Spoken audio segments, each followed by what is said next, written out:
Bienvenidos a La Boca, bienvenidos al Museo Benito Quinquela Martín. Este espacio que fuera además la casa y el atelier donde vivió y soñó el gran artista y filántropo boquense.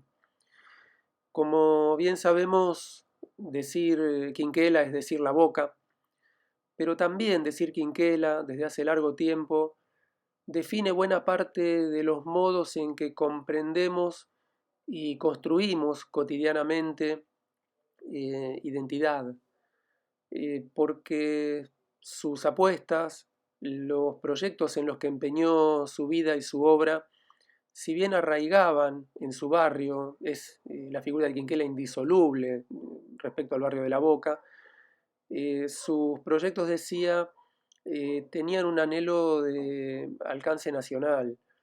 Concretamente, al crear este museo, él crea una institución destinada a la proyección, a la exhibición, consolidación de la obra de artistas nacionales.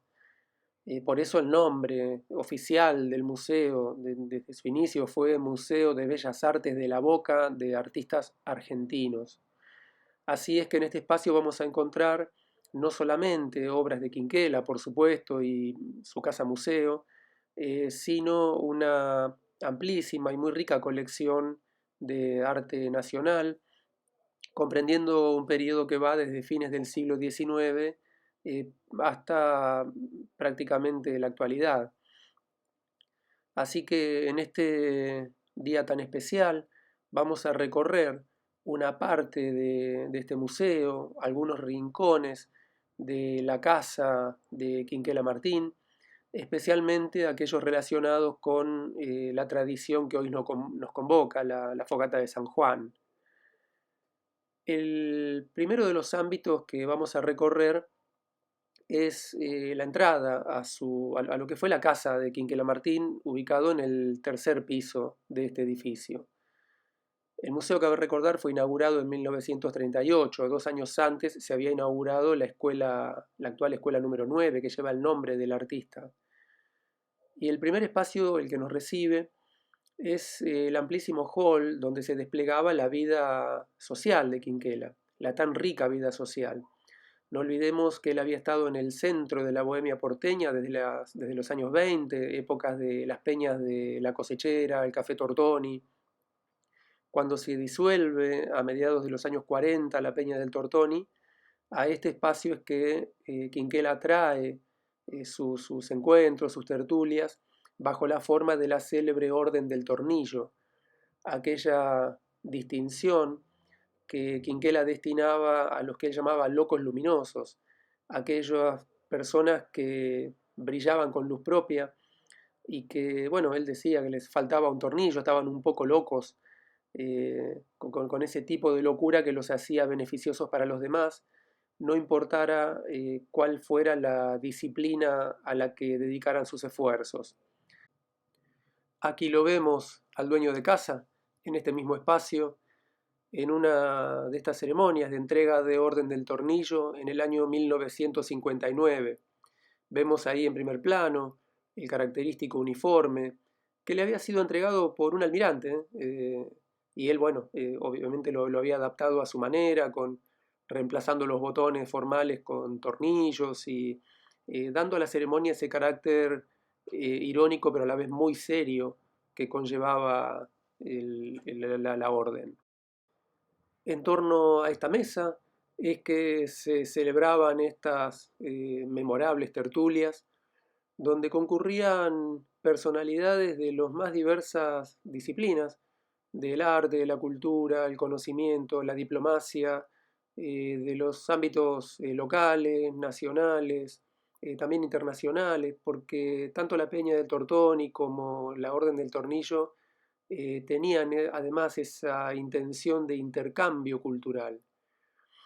Aquí vemos también, proveniente del archivo del museo, estas imágenes, por ejemplo, de Mariano Mores ejecutando algunas de sus piezas en el piano de colores de Quinquela, piano que había comprado por indicación del maestro Arturo Toscanini. Aquí eh, una de las más recordadas ceremonias de la orden Recordemos que a lo largo de los casi 30 años, a lo largo de los cuales se extendió la Orden del Tornillo, Quinquela otorgó esta distinción a más de 300 personas. Aquí es la ceremonia en la que le entrega a Geraldine Chaplin la Orden del Tornillo destinada a su padre, Charles Chaplin, distinguido como artista universal. Eh, si nos detenemos en esa mesa, por ejemplo, eh, rodeada de amigos y regada con el tan mentado vino espeso que se servía en las reuniones de la orden, junto con los fideos de colores que se amasaban desde unas horas antes, fideos que invariablemente eran rojos hechos con remolacha, blancos al huevo y verdes con acelga o espinaca, replicando además, evocando en algo a la bandera italiana tan cara a los afectos del barrio. La Orden del Tornillo reunía por partes iguales informalidad, ironía y también mucha seriedad. Eh, Seguía un ritmo y un programa invariable. Tenía una hora de comienzo, un desarrollo y un final inexorable. Esta reunión de dosis iguales, de ejercicio de la bohemia y la locura, mezclado con un gran profesionalismo, acaso sea una de las claves de la vigencia y permanencia de las apuestas de Quinquela Martín, porque lo vamos a ver en cada uno de los actos de su vida desplegando estos atributos, honrando la tradición de un barrio bohemio y de, bueno, de una actividad signada por la bohemia, sobre todo lo que era el ejercicio del arte en las primeras décadas del siglo XX. Podemos reconocer en Quinquela, digo, a uno de los locos luminosos por excelencia, pero también vamos a reconocer en Quinquela a una de las personas más profesionales, un gestor cultural increíble, que legó esta serie de instituciones que hoy llamamos el complejo quinqueliano, gracias justamente a una inteligencia y a un despliegue de profesionalismo también infrecuentes. Si seguimos recorriendo este espacio, vamos a ver que aquí hemos agrupado algunas de las grandes, de las principales obras de Quinquela, de su serie tal vez más conocida, la serie que dedicara al trabajo y el puerto. Y dentro de esta serie, su obra preferida, Crepúsculo en el astillero. Estamos ante una obra clave en la producción de Quinquela, en los inicios de lo que iba a ser su gran proyección internacional y también en los inicios de la conquista del lenguaje que le va a ser característico en adelante. Es decir, son los años en los que empieza a gestarse el estilo de ese Quinquela que todos conocemos, no solamente porque ya no se iba a apartar nunca de la representación del puerto, el trabajo, el paisaje boquense representado no como paisaje, sino como escenario del esfuerzo y del trabajo, sino también por ese estilo tan característico, marcado por esa materia, esa carga de materia, esa carga de óleo que contribuía a la representación de los volúmenes, tanto o más que los efectos de luz y sombra propios del lenguaje pictórico. Ahí podemos ver cómo esa carga de materia dibuja y define los perfiles y los volúmenes de un modo muy contundente. Ya también empieza a predominar en el tratamiento de la obra la utilización de la espátula. Si bien en esta obra todavía persiste mucho de tratamiento a pincel, ya amplias zonas del cuadro están tratadas con esa herramienta que también se va a identificar inseparablemente de Quinquela. Esa espátula artística que muchas veces era construida por el propio Quinquela o sus ayudantes, reformando, transformando lo que eran cucharas de albañiles en la herramienta artística. Hay también una metáfora, ¿no?, que va desde el carbonero trabajador al artista, ese camino simbolizado en una herramienta. Para 1924, Quinquela Martín ya había expuesto en Galería Whitcomb, en el Jockey Club, y había realizado sus primeras experiencias internacionales en Brasil y en España. Y en su exposición realizada en ese año, 1924, en Amigos del Arte, bueno, aquí vemos cómo la prensa, al cubrir esa exposición, ilustra la nota con esta obra, ¿no?, con Crepúsculo. Para 1929, en ocasión de su exposición en Roma, va a ser una de las obras exhibidas. En esta imagen, ahí al fondo vemos Crepúsculo, y en primer plano vemos una de las célebres historias de Quinquela Martín. La muestra es visitada por el rey Vittorio Emanuele II y también por Benito Mussolini. Estaba Italia en el 7º año de la era fascista y Mussolini estaba fascinado con la obra de Quinquela. Su famosa frase, lei è il mio pittore, ¿no?, y el ofrecimiento de Mussolini para que Quinquela se quedara a pintar en Italia, a trabajar allí. Ya sabemos que Quinquela, alegando razones patrióticas y por no poder trabajar en otro lado que no fuera su tierra, rechaza esta oferta.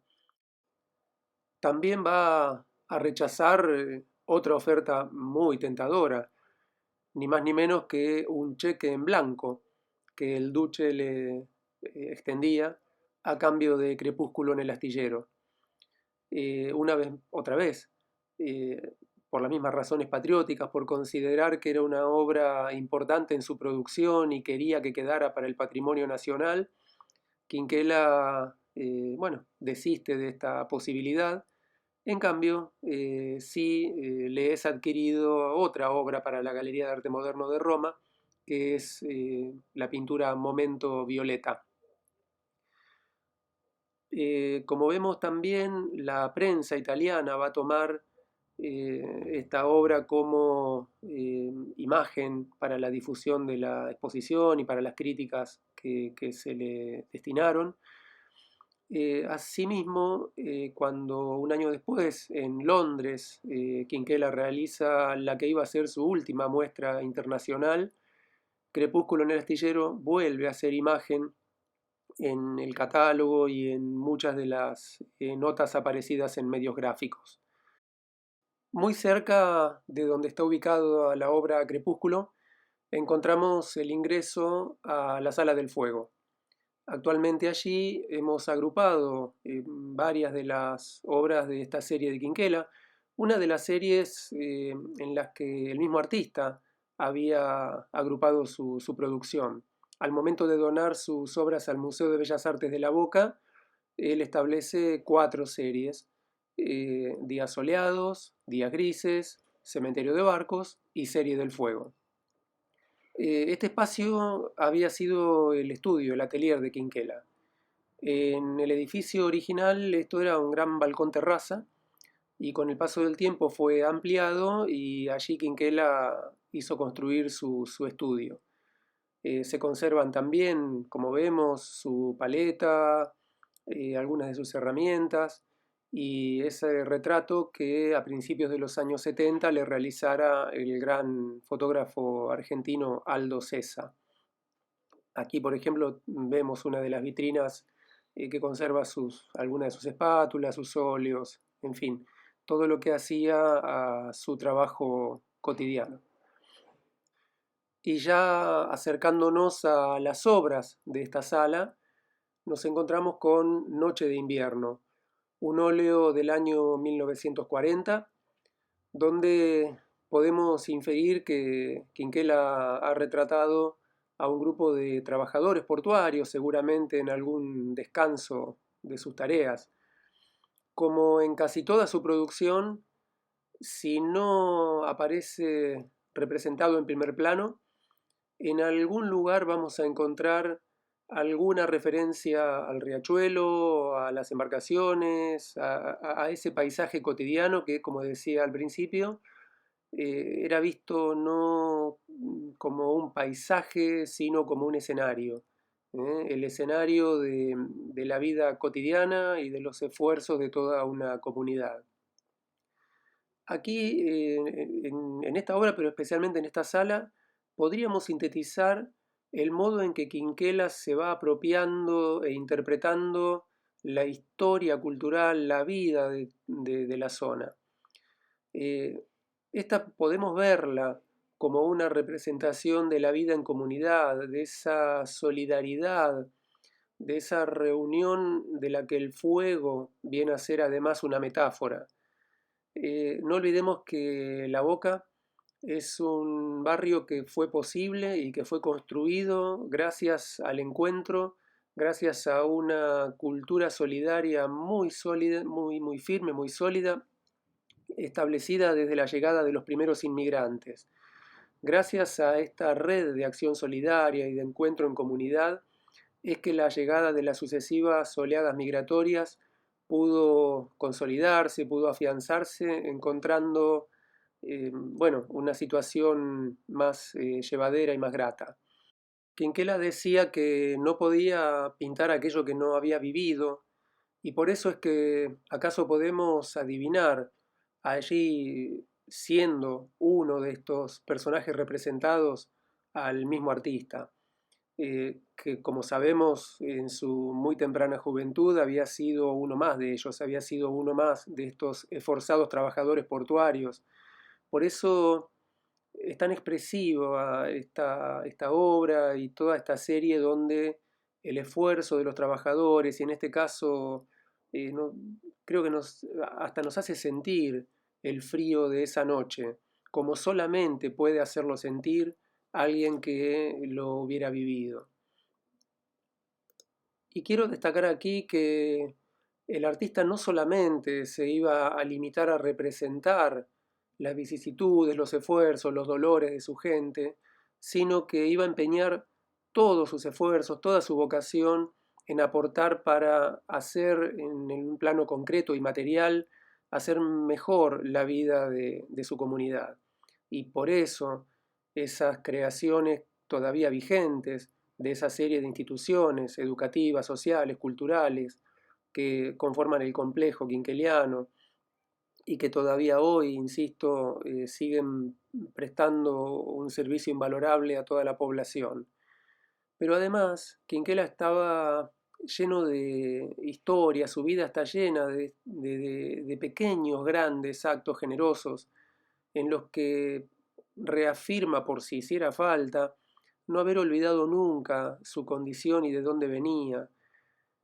Cuentan quienes lo conocieron que viendo a algunos de estos trabajadores esperando ser llamados cuando comenzaba la jornada y no todos tenían garantizado su lugar en el trabajo cotidiano, Quinquela desde la ventana observaba la fila de trabajadores esperando ser llamados y quedaba muy atento a los que no eran llamados en esa jornada, a los que se iban a quedar afuera de la posibilidad tal vez de llevar el pan a su casa.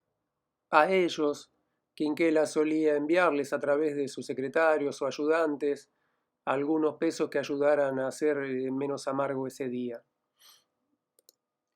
Seguimos caminando y nos espera Fundición de Acero, esta obra del año 1944 que nos muestra otro de los paisajes cotidianos del trabajo en la zona.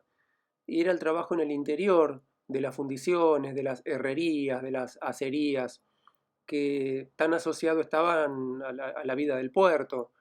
Había cantidades de estas fundiciones en La Boca y principalmente también en la isla Maciel. Y de ese conocimiento profundo de esos ambientes es que Quinquela extrae los motivos de toda una serie que lo acompañó desde muy temprano en su producción. Al respecto hay una historia que vuelve a pintarnos al artista de cuerpo entero, y es cuando realiza su exposición en Nueva York. Esta exposición es visitada por un poderoso industrial del acero, Mr. Farrell. El hombre tenía importantes acerías en Pittsburgh y le ofrece a Quinquela quedarse un tiempo a trabajar allí y a pintar un ciclo de murales, bueno, representando este trabajo en las fundiciones. Quinquela rechaza la oferta, alegando que él solo podía trabajar en su barrio y en medio de su gente. A lo cual, extrañado, Mr. Farrell le replica que, bueno, el fuego parece ser el mismo en todas partes. La respuesta de Quinquela es: no, mi amigo, el fuego en la boca es algo diferente. Y además le sugiere que pueda encomendar ese trabajo a algún muchacho local que, como él, conociera, bueno, las dificultades y las vicisitudes de sus trabajadores. En las pinturas de esta serie, el fuego no solamente es el centro visual de la composición, sino también el preponderante foco de luz que modela casi escultóricamente, podríamos decir, los volúmenes y especialmente los rostros de estas personas que están ahí trabajando, convirtiéndolos prácticamente en máscaras. Todo el ambiente y cada uno de los elementos plásticos utilizados concurren a brindarnos una sensación de permanente movimiento, de ajetreo, y así como en la noche de invierno podíamos sentir ese frío que sobrevuela la obra, aquí todo lo contrario. Eh, Podemos rememorar, podemos citar aquello de Celedonio Flores en el tango que le dedicaran a Quinquela, un tango hoy casi olvidado, cuando seguramente inspirados en estas imágenes dicen algo así como fraguas rojas, un infierno, martilleos y calor.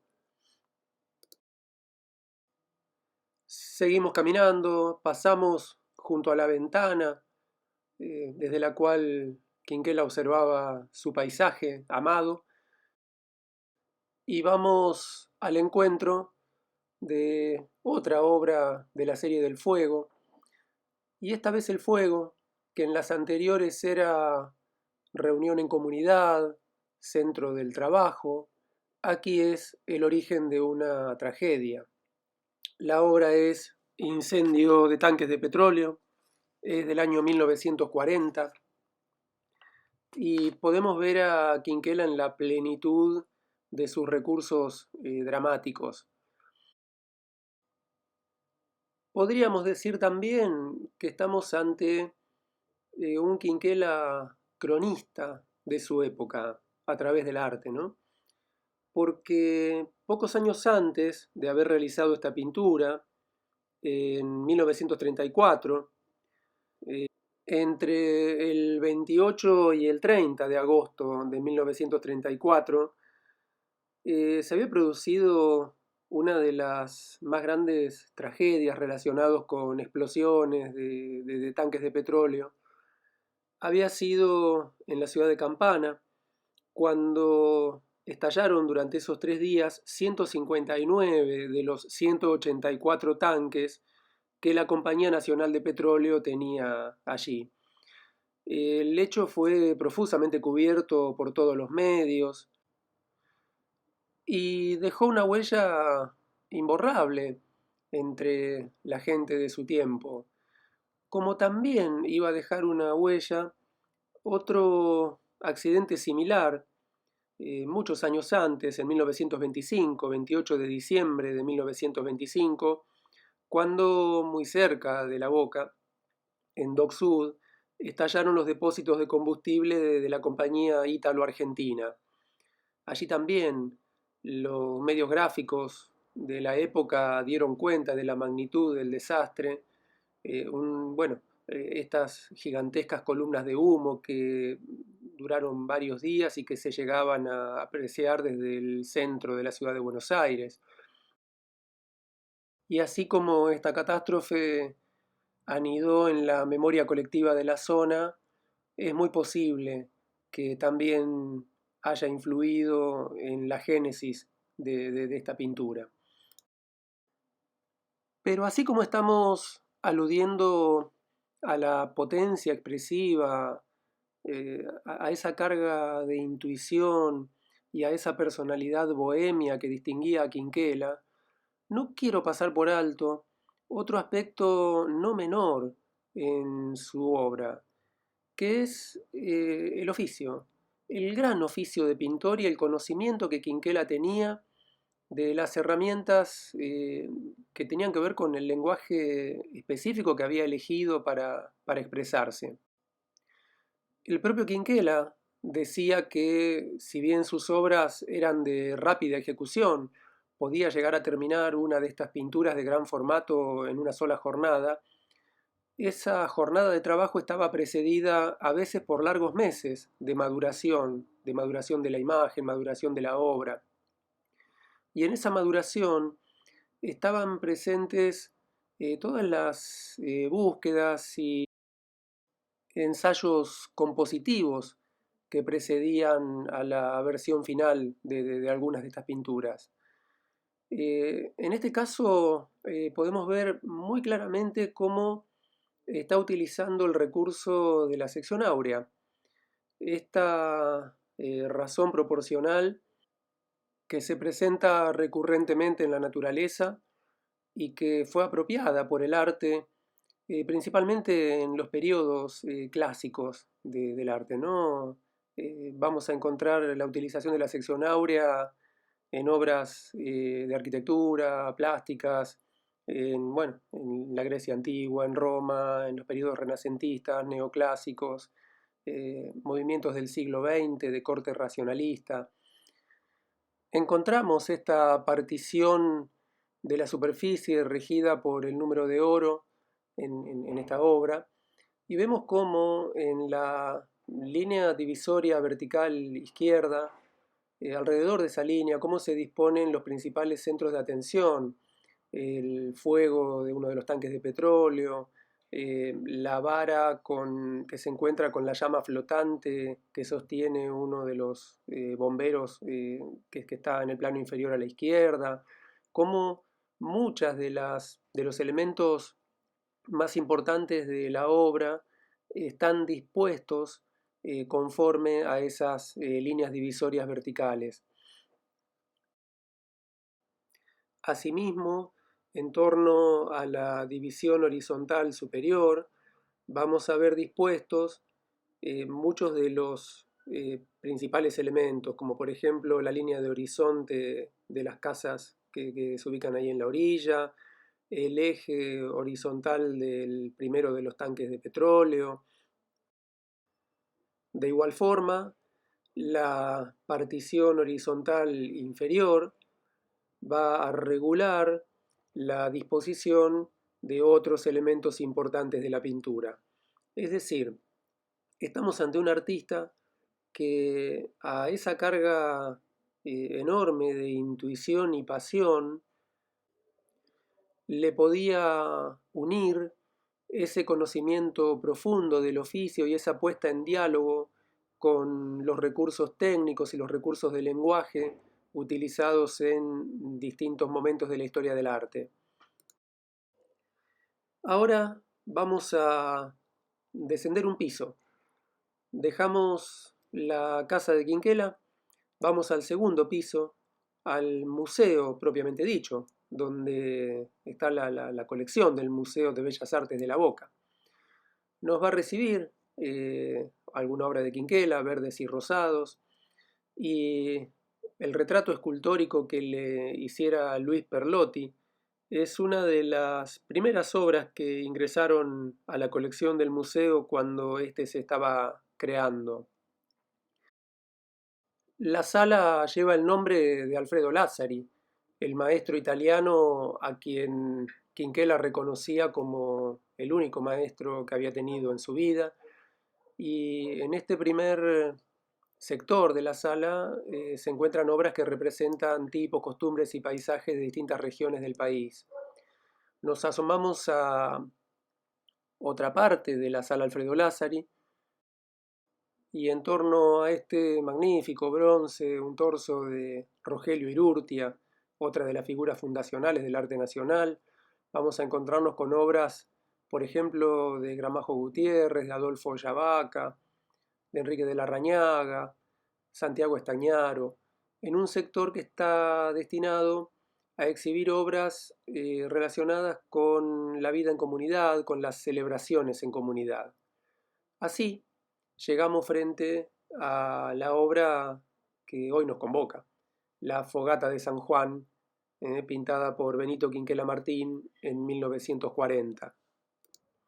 Y si en las obras que vimos en la Sala del Fuego, este elemento podía ser el calor de una noche de invierno, o el centro del trabajo, o el origen de alguna tragedia, aquí Quinquela nos muestra que el fuego también puede ser ocasión de encuentro en comunidad alrededor de nuestras tradiciones culturales. Y aquí de nuevo, Quinquela nos ha dejado en su archivo todo un registro fotográfico que es parte de la memoria de la zona. Se encuentra profusamente documentada la fogata de San Juan realizada en junio de 1944 en la Vuelta de Rocha. Sabemos que principalmente hasta mediados del siglo XX esta celebración cobraba especial intensidad y fuerza en la zona.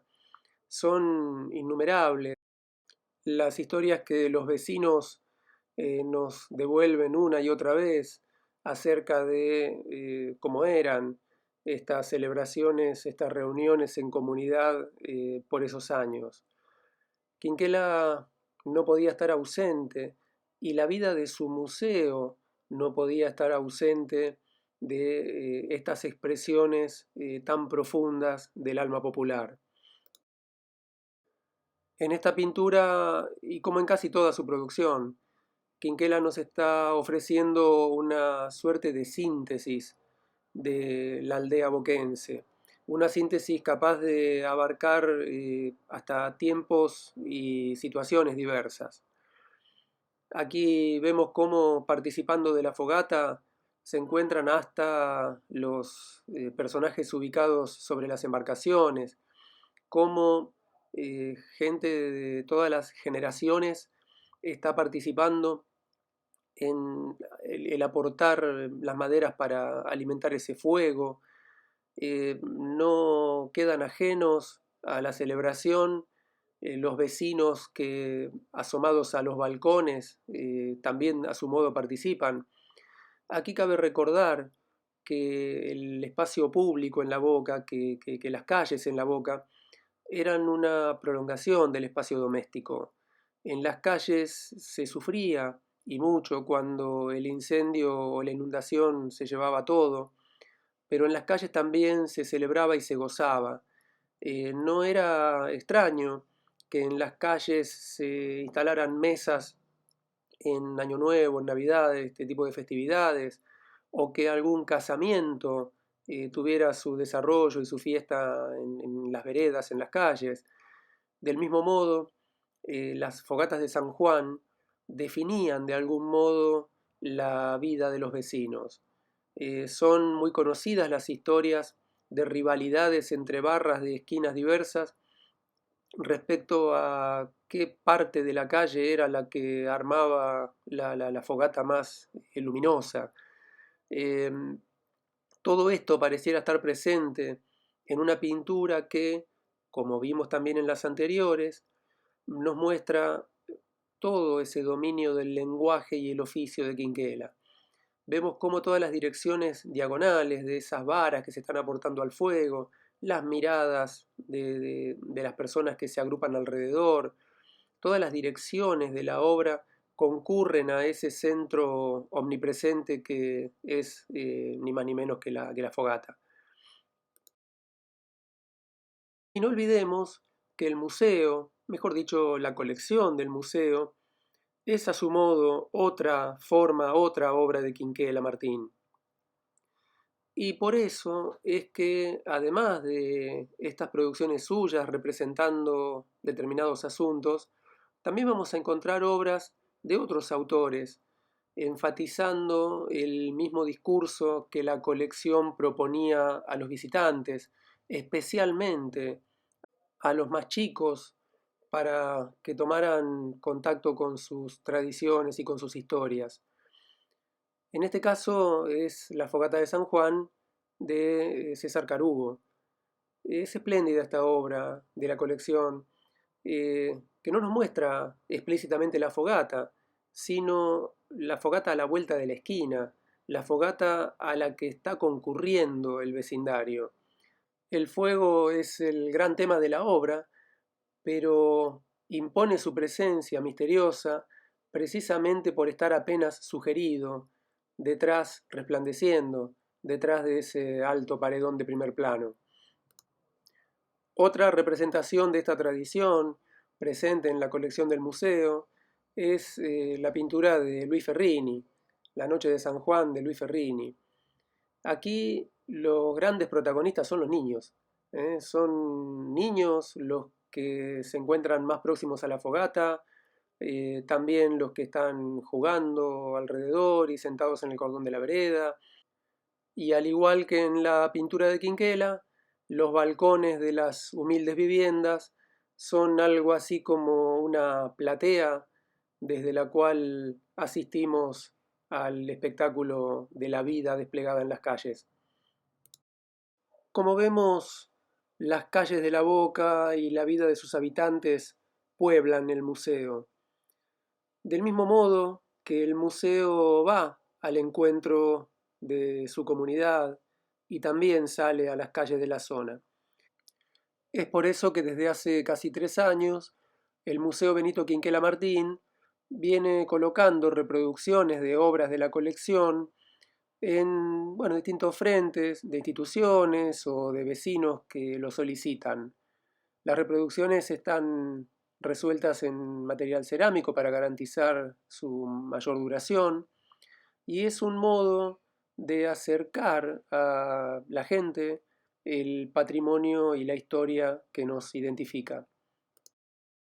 Lo que estamos viendo aquí es el mural reproduciendo la obra de Luis Ferrini, justamente La Fogata de San Juan, que fue colocado el año pasado en el frente de la Fundación Isla Maciel, aquí nomás cruzando el riachuelo, con una particularidad que nos hace entrañable esta iniciativa, que es que la obra de Ferrini está acompañada por producciones de niños que concurren a talleres de plástica en la isla y que también ya vienen apropiándose de la tradición de la fogata de San Juan y nos están ofreciendo su propia versión de sus vivencias respecto a la fogata. Es un bello modo de encuentro entre la tradición artística expresada en el museo y la mirada fresca y renovada de los niños en contacto con ese patrimonio y con las mismas tradiciones. Y otro modo de aportar al fortalecimiento y puesta en valor del patrimonio inmaterial, que como vemos está tan presente en el museo, en Quinquela y en su legado, es esta iniciativa que desde el año 2013 el museo viene llevando en conjunto con el Distrito de las Artes respecto a volver a organizar las fogatas de San Juan en la boca del riachuelo. Claro que en clave contemporánea y con el aporte, con la participación de actores de la comunidad, instituciones, comunidades educativas, vecinos que llegan desde bastante lejos en muchos casos para participar en una fiesta que nos reúne en la noche más larga del año. Desde hace 7 años, instituciones, vecinos, escuelas de la zona, durante semanas, preparan sus muñecos, sus deseos, aquello que se desea que el fuego traiga y todo lo que queremos que el fuego se lleve. Todo eso es dispuesto junto al gran muñeco que se quemará como centro de la celebración, junto a espectáculos musicales, talleres y actividades varias que se desarrollan a lo largo de casi todo el día. Este año, por las razones que todos conocemos, no podremos encontrarnos del modo que nos hubiera gustado, en comunidad, en torno al calor de ese fuego, pero no quisimos estar ausentes, no quisimos dejar de encontrarnos alrededor de este otro fuego inextinguible, el fuego de Quinquela, el fuego del arte, que entibia las almas y que alumbra y alumbrará por siempre caminos. En eso residen, eso creemos, las principales responsabilidades de un museo en nuestros tiempos. Muchas gracias por tanto fuego y que tengamos una muy bella noche de San Juan.